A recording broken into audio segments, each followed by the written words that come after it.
around you. Just open your eyes and actually look. It is 7:30 in the morning on a Tuesday. You are standing in line. Not just any line, but the line of the damned, the line of the voluntary zombies, the line that wraps around the block of that green logoed temple of mediocrity. Look at the faces. Really look at them. They are gray, tired, illuminated only by the blue light of their smartphones as they scroll through an infinite feed of cheap dopamine, waiting for their turn to pay $7.50 for a cup of hot milk with a splash of burnt bean water and 3 pumps of liquid sugar syrup. You are there. You are one of them. You tell yourself it is just coffee. You tell yourself it is your little treat, your fuel for the grind, the one thing that makes the morning bearable before you go sit in a cubicle for 8 hours to build someone else's dream. But I am here to tell you that you are lying to yourself. That cup in your hand is not a beverage. It is a shackle. It is the physical manifestation of your submission to the matrix. It is the liquid whip that keeps the rack running on the wheel. You think I am exaggerating? You think this is just about saving a few pennies? That is why you are poor. Not just financially poor, but mentally bankrupt. You are looking at a transaction. I am looking at a lifestyle of financial suicide. You are focusing on the caffeine. I am focusing on the slavery. Today we are going to perform an autopsy on your financial reality. We are going to take a scalpel to the premium poor mindset that convinces you that renting a lifestyle $5 at a time is the same thing as success. We are going to talk about the $1 million mistake you are making, not by accident, but by design. The system has engineered this. They have hired the greatest behavioral psychologists, the most ruthless marketers, and the most brilliant data scientists to ensure that you feel an itch that only their product can scratch. They have gamified your poverty. They gave you stars and points to distract you from the fact that they are draining your blood. You are the financial slaughter cattle, and you are mooing happily as you march toward the grinder. You think you are a customer? You are not a customer. You are the raw material. You are the battery powering the machine that keeps you enslaved. Let us start with the sensory overload. You walk in, the smell is engineered. It is not accidental. It is designed to bypass your logical brain and hit your reptilian desire centers. The music is curated to make you feel sophisticated, worldly, urban. The furniture is uncomfortable enough so you do not stay too long, but comfortable enough to make you feel like you are in a third place. It is a stage set, and you are the extra in a movie about a person who is bad with money. You order your drink. It has a fancy Italian name that you mispronounce, which makes you feel part of an exclusive club. The barista asks for your name. They write it on the cup. Do you know why?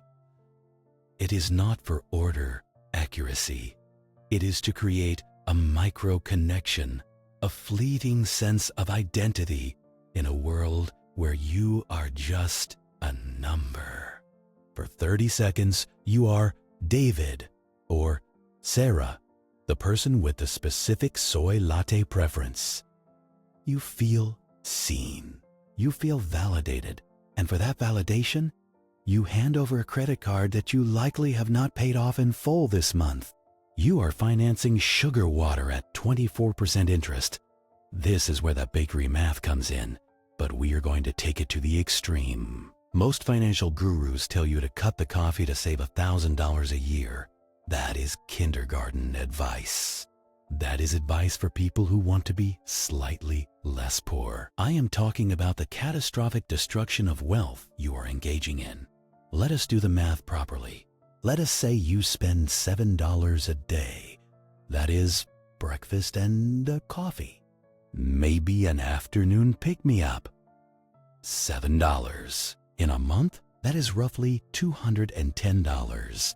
In a year, that is over $2,500. Now, the average rat says, $2,000 is not that much. Let me live my life. And this is why the rat stays in the cage. Because you are not calculating the opportunity cost. You are not calculating the time value of money. You are not calculating the cost of your freedom. If you took that $7 a day and invested it into an S&P 500 index fund or a solid portfolio of assets yielding an average of 10% per year, which is the historical average over the last century, do you know what you would have in 40 years? Do the math. Do not just nod your head.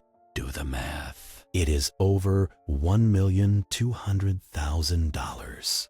$1.2 million. You are literally pissing away $1 million over your lifetime.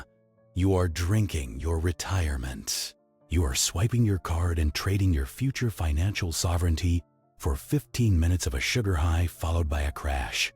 You're eating the seed corn. You are burning the furniture to heat the house for one night. But it gets worse. The math is even more brutal when you consider the time tax. How much money do you earn per hour? Let us say you earn $20 an hour. After taxes, Social Security, and the cost of commuting, you are probably taking home maybe $14 or $15 an hour of actual spendable life energy. If that coffee costs $7, you are trading 30 minutes of your life. 30 minutes you will never, ever get back.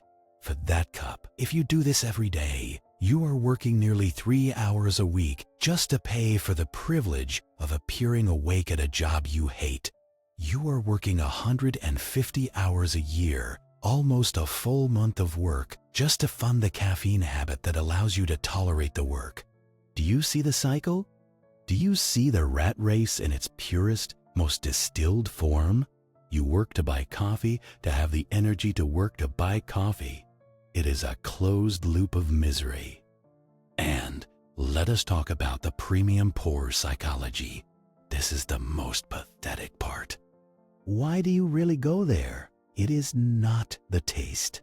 You can make better coffee at home for 30 cents.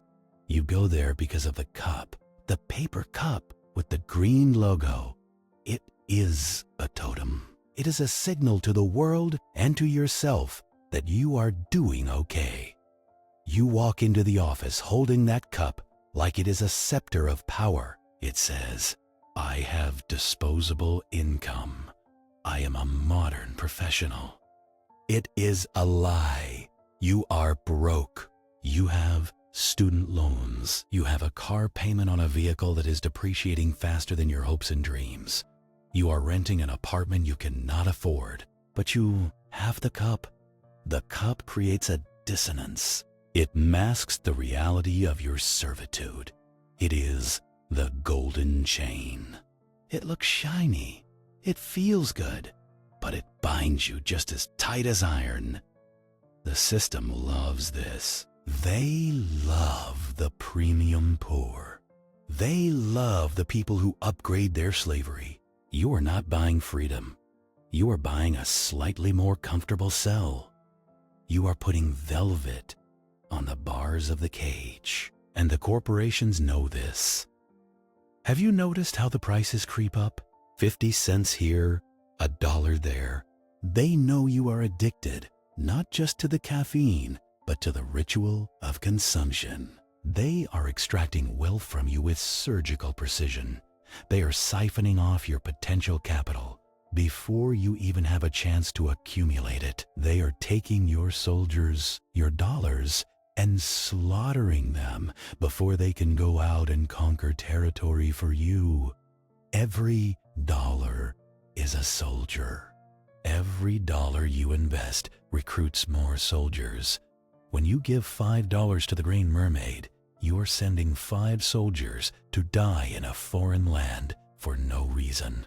You are a terrible general of your own life. Now, look at the other side. Look at the people who own the stock. Look at the producers. They do not drink this garbage, or if they do not care about the brand. They care about the dividend. While you are standing in line, wasting 20 minutes of your morning, they are checking their portfolio. They are earning money from your stupidity. Every time you swipe that card, a tiny fraction of a cent goes into the pocket of a billionaire who despises you. He laughs at your loyalty. He laughs at your gold status. Gold status? You are a gold-plated fool. You are chasing points that are worth fractions of a penny while losing thousands in compound interest. It is a shell game. And you are the mark. We need to talk about toxic leverage. You are leveraging your future happiness to pay for present comfort. That is the definition of a bad trade. If you were a business, you would be bankrupt. You are borrowing from your future self, the old version of you, the one who will be too tired to work, the one who will need medical care, the one who will want to rest, and you are stealing from him to buy a pumpkin spice delusion today. You are a thief. You are robbing your own family. You are robbing your children of generational wealth because you cannot control your impulse to consume. This is about mental sovereignty. A sovereign mind does not need a brand to feel valuable. A sovereign mind understands the difference between price and value. A sovereign mind produces more than it consumes. When you make coffee at home, it is an act of rebellion. It sounds small, I know. You are thinking, CEO, it is just coffee. Relax. I will not relax, because how you do one thing is how you do everything. If you are undisciplined with $5, you will be undisciplined with $5,000. If you cannot resist the marketing of a coffee chain, you will not resist the marketing of the car dealership or the realtor or the luxury brand.